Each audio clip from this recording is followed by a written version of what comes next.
Hey, fourth graders, and today we're going to talk about the southern colonies. So the southern colonies were the southernmost colonies, and we'll go over the map soon just to give you an idea. So, excuse me. So the first of the southern colonies was Virginia. So Virginia had a lot of plantations. What were plantations used for, and what are cash crops? Plantations were large buildings and large pieces of land in which they grew crops for money.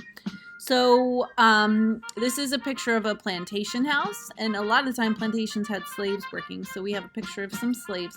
So founded in 1607 by John Smith, the very first explorers came to Virginia in search of gold. When they did not find gold, they started building plantations to grow cash crops. There were many plantations in the southern colonies, and most of the workers were either slaves or indentured servants. We talked about indentured servants in Unit 6. Those are people who they owe something, so they come and they work for a certain amount of time to live somewhere for free, and when they're done with their 7-year period, then they can go be free a lot of the time.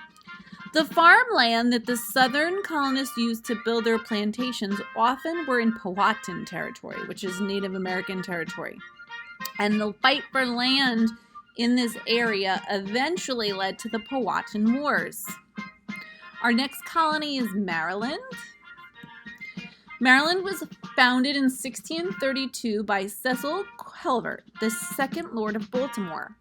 So Baltimore might sound familiar because Baltimore is a city in Maryland. King Charles I of England gave land to Cecil Calvert in 1632. Cecil Calvert founded this colony because he wanted to give religious freedom for Catholics. So we saw in New England it was a lot of Puritans and Pilgrims. In the middle colonies, it was kind of a mixture of Quakers, and we said in New York it was all different religions. Well, in Maryland, he wanted to give religious freedom a place for Catholics to practice. The Toleration Act was a law that was passed by the Maryland government, and it promised that Christians could practice their religion freely. So plantations in Maryland grew corn, fruit, cotton, and tobacco. The plantations in the southern colonies, all of the plantations, what they included was, a plantation was a huge farmland, a main house, and then there was the slave quarters where slaves lived, and then a smokehouse, a laundry house, and barns. Now we have the Carolinas, so we have North and South Carolina. And they were founded in 1729 by Lord Proprietors. There were 8 of these guys, and I know we've talked about this. The Carolinas were once a single colony rather than separated into North and South.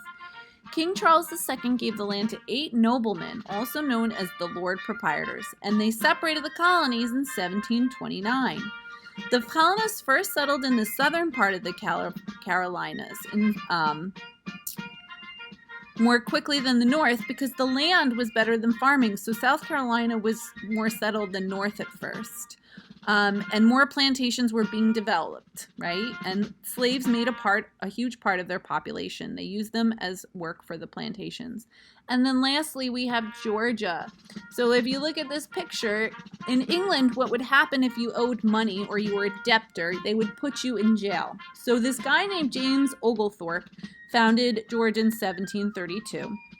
King George gave land to James Oglethorpe, and he was an English army officer and lawmaker. So he was in the army. He wanted to start a colony where people who needed to pay back money and couldn't could seek refuge from the money they owed in England rather than go to jail. In England, you couldn't pay off the money owed. You would be thrown into jail if you couldn't pay it. So if you were in jail, you weren't able to work to earn money back. So the Georgia colony was a solution to this issue in England. So you would go to Georgia and you would work to earn that money back. James Oglethorpe was friendly to the native Indians and traded with them. He also made strict rules in the Georgia colony. He wanted colonists working on their own land, so slavery wasn't allowed. Later in time, the rules changed and slaves were brought to work in plantations, but early on, the whole philosophy was not to have slaves.